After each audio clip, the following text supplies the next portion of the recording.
ಬೆಳಿಗ್ಗೆ 9 ಗಂಟೆಗೆ ಸ್ಟಾರ್ಟ್ ಆದಂಥ ಕಾರ್ಯಕ್ರಮ ಇಲ್ಲಿವರೆಗೆ ನಡೀತಾ ಇದೆ. ಈಗ ಸುಮಾರು 7:30 ಆಗಿದೆ. ಬೆಳಗಿನಿಂದ ಪ್ರತಿ ಅರ್ಧ ಗಂಟೆಗೆ ಕಲಾವಿದರು ಹಾಡಿದರು ಸ್ಟೇಜಿನ ಮೇಲೆ. ಕರ್ನಾಟಕ ಕ್ಲಾಸಿಕಲ್ ಸಿಂಗಿಂಗು ಮತ್ತು ಹಿಂದೂಸ್ತಾನಿ ಕ್ಲಾಸಿಕಲ್ ಸಿಂಗಿಂಗ್ ಆಯಿತು. ಆಮೇಲೆ ಗುರು ಶಿಷ್ಯ ಪರಂಪರೆಯಲ್ಲಿ ಗುರುಗಳು ಹಾಡಿದರು, ಗುರುಗಳ ಜೊತೆ ಶಿಷ್ಯರು ಹಾಡಿದರು. ಹೀಗಾಗಿ ಸುಮಾರು 12 ಜನ ಗುರುಗಳು ಮತ್ತು ನಮ್ಮ ಗುರುಗಳು ಅವರು ಎಲ್ಲ ಸೇರಿ ಹಾಡಿದರು. ಸುಮಾರು 200ಕ್ಕಿಂತ ಜಾಸ್ತಿ ಶಿಷ್ಯರು ಸ್ಟೇಜ್ ಮೇಲೆ ಬೇರೆ ಬೇರೆ ಕೃತಿಗಳನ್ನು ಬೇರೆ ಬೇರೆ ಹಾಡುಗಳನ್ನು ಹಾಡಿದರು. ಅದೇ ರೀತಿ ಇಲ್ಲಿ ಹೊರಗಡೆ ಚಿತ್ರಕಲಾ ಒಂದು ಪ್ರದರ್ಶನ ಆಯಿತು. ಚಿತ್ರಕಲೆಯಲ್ಲಿ 3 ವರ್ಷದ ಹುಡುಗರಿಂದ ಹಿಡಿದು 50 ವರ್ಷದ ಹುಡುಗರು ವಯಸ್ಕರ ತನಕ ಅವರು ಚಿತ್ರಕಲೆಯನ್ನು ಬಿಡಿಸಿದರು. ಚಿತ್ರಕಲೆಯಲ್ಲಿ ಹಾಡಿದರು. ಅವರಿಗೆ ಒಂದು ಟ್ರೈನಿಂಗ್ ಪ್ರೋಗ್ರಾಮ್ ಇತ್ತು. ಯಾವ ರೀತಿ ಚಿತ್ರವನ್ನು ಬಿಡಿಸಬೇಕು, ಯಾವ ರೀತಿ ಒಂದು ಆಟವನ್ನು ಮಾಡಬೇಕು ಅನ್ನುವಂಥದ್ದು ಒಂದು ಟ್ರೈನಿಂಗ್ ಕೊಟ್ಟರು. ಅದರಲ್ಲಿ ಸುಮಾರು 100 ಜನ ಹುಡುಗರು ಪಾರ್ಟಿಸಿಪೇಟ್ ಮಾಡಿದ್ರು.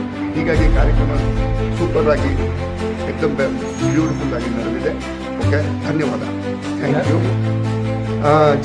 ಬಂದಿರೋರಂತಲ್ಲಿ ಚಿಂತಲ್ಪಣಿ ಶ್ರೀನಿವಾಸ್ ಸರ್ ಬಂದಿದ್ದರು, ದತ್ತಾತ್ರೇಯ ಅವರು ಬಂದಿದ್ದರು, ಮಂಜುನಾಥ್ ಅವರು ಬಂದಿದ್ದರು, ಹಿರೇಮಠ್ ಸರ್ ಅವರು ಬಂದಿದ್ದರು, ಕುಲಕರ್ಣಿ ಅವರು ಬಂದಿದ್ದರು. ಸೊ ಬೇಕಾದ ಜನ ಬಂದಿದ್ದರು. ಸೊ ನಮ್ಮದು ಸಂಸ್ಥೆಯಲ್ಲಿ ಯಾರ್ಯಾರು ಇರ್ತಾರಲ್ಲ ಸಾಮಾನ್ಯ ಜನರು, ಅವರೇ ನಮಗೆ ಮಹತ್ವದ. ಓಕೆ, ಸೊ ಹೀಗೆ ಮಾಡಿ ಅವರಿಗೆ ಒಂದು ಸ್ಟೇಜ್ ಒಂದು ಆಪರ್ಚುನಿಟಿ ಕೊಟ್ಟು ನಾವು ಸ್ಟೇಜ್ ಮೇಲೆ ಅವರಿಗೆ ಹಾಡಿಸೋದು ಮಾಡ್ತೀವಿ. ಇದೇ ನಮ್ಮ ಕೆಲಸ. ಎಲ್ರಿಗೂ ನಮಸ್ಕಾರ. ಸೊ ನನ್ನ ಹೆಸರು ಡಾಕ್ಟರ್ ರವೀಂದ್ರ ನವಲೆ. ನಾನು ಈ ಕಾರ್ಯಕ್ರಮದ ಬಗ್ಗೆ ನಾನು ಒಂದು ಅರ್ಧ ಗಂಟೆ ಬರಬೇಕು, ನೋಡ್ಕೊಂಡು ಹೋಗೋಣ ಅಂತ ಬಂದವನು ಆ್ಯಕ್ಚುಲಿ ನಾನು.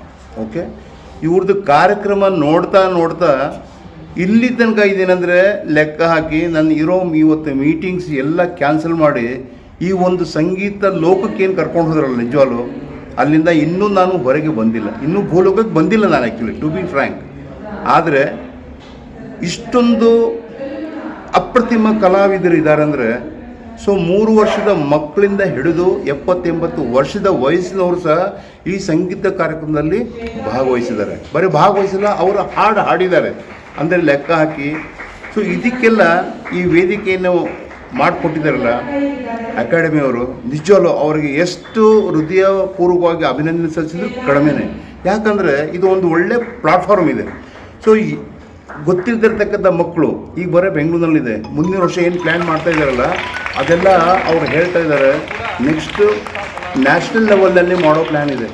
ಕರ್ನಾಟಕ ರಾಜ್ಯ ತುಂಬ ನ್ಯಾಷನಲ್ ಲೆವೆಲ್ನಲ್ಲಿ, ಆಮೇಲೆ ಇಂಟರ್ನ್ಯಾಷನಲ್ ಲೆವೆಲ್ನಲ್ಲಿ ಸಹ ಒಂದು ಟಾರ್ಗೆಟ್ ಇಟ್ಕೊಂಡಿದ್ದಾರೆ 2026ನಲ್ಲಿ ಮಾಡಬೇಕಂತೇಳಿ. ಇಂಥ ಒಂದು ಒಳ್ಳೆ ಸಂಸ್ಥೆ ಇದೆ. ಇದರದ್ದು ಉಪಯೋಗ ಜನಸಾಮಾನ್ಯರು ತಗೋಬೇಕು. ಇಷ್ಟೊಂದು ಲಕ್ಷಗಟ್ಟಲೆ ಖರ್ಚು ಮಾಡಿ ಕಾರ್ಯಕ್ರಮ ಮಾಡಿದಾಗ ತಮ್ಮ ಮಕ್ಕಳಿಗೆ ಇದರಲ್ಲಿ ಭಾಗವಹಿಸಲಿಕ್ಕೆ ಬಿಡಿ, ಅವರಿಗೆ ಸಂಗೀತ ಕಲೀಲಿ, ಆರ್ಟ್ ಮಾಡಲಿ, ಡ್ಯಾನ್ಸ್ ಕಲೀಲಿ, ಸಾಕಷ್ಟು ಕಲಾವಿದರ ಆಗಲಿಕ್ಕೆ ಒಂದು ಒಳ್ಳೆಯ ಪ್ಲಾಟ್ಫಾರ್ಮ್ ಇದೆ. ಅವರಿಗೆ ಈ ಪ್ಲಾಟ್ಫಾರ್ಮಲ್ಲಿ ಯಾರು ನಡೆಸ್ತಿದ್ದಾರೆ, ದತ್ತಾತ್ರೇಯ ಸ್ವಾಮೀಜಿಯವರು ಸರ್ ಅವರು, ಆಮೇಲೆ ಅದೇ ರೀತಿ ಅವರು ಗುರುಗಳು. ಇಲ್ಲಿ ಗುರು ಪರಂಪರೆ ಹೇಳಬೇಕಂದ್ರೆ ಒಂದು ಮಾತಿದೆ, ಗುರುವಿನ ಗುಲಾಮನಾಗುವ ತನಕ ದೊರೆಯ ದಂಡ ಮುಕ್ತಿ ಅಂತ ನಾವೆಲ್ಲರೂ ಕೇಳ್ತೀವಿ. ಅದು ಇವತ್ತು ನಾನು ಪ್ರತ್ಯಕ್ಷವಾಗಿ ನಾನು ಇದೆಲ್ಲ ನೋಡಿಬಿಟ್ಟು ನನಗೆ ಇಷ್ಟು ಖುಷಿ ಆಗ್ತಾ ಇದೆ. ನಾನು ಡೇಜಾ ಅಂತ ಒಂದು ಕಂಪ್ನಿಗೆ ಸೇರಿದ್ದೀನಿ. ಅದರಲ್ಲಿ ಸಾಕಷ್ಟು ಜನಕ್ಕೆ ನಾನು ಇನ್ವಾಲ್ವ್ ಮಾಡ್ತಾ ಇದ್ದೀನಿ. ಓಕೆ, ಆ ಕಂಪ್ನಿಯಿಂದ ನನಗೆ ಏನು ಇನ್ಕಮ್ ಬರುತ್ತೆ ಅದರದ್ದು 5% ನಾನು ದೇಣಿಗೆಯಾಗಿ ಕೊಡ್ತೀನಿ. ಅದು ಕಡಿಮೆನೇ ಆಗೋದಿಲ್ಲ, ಅದು 50,000 40,000 ಮೇಲೆ ಆಗೋ ಒಂದು ಲಕ್ಷಣಗಳು ನನ್ನ ಹತ್ರ ಇದೆ. ಅಷ್ಟು ದೇಣಿಗೆ ನಾನು ಕೊಡ್ತೀನಿ. ತಮ್ಮೆಲ್ಲರ ಸಹಕಾರ ಕೊಟ್ಟಿದ್ದಕ್ಕೆ ಧನ್ಯವಾದಗಳು.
Shiva, Shiva, Shiva.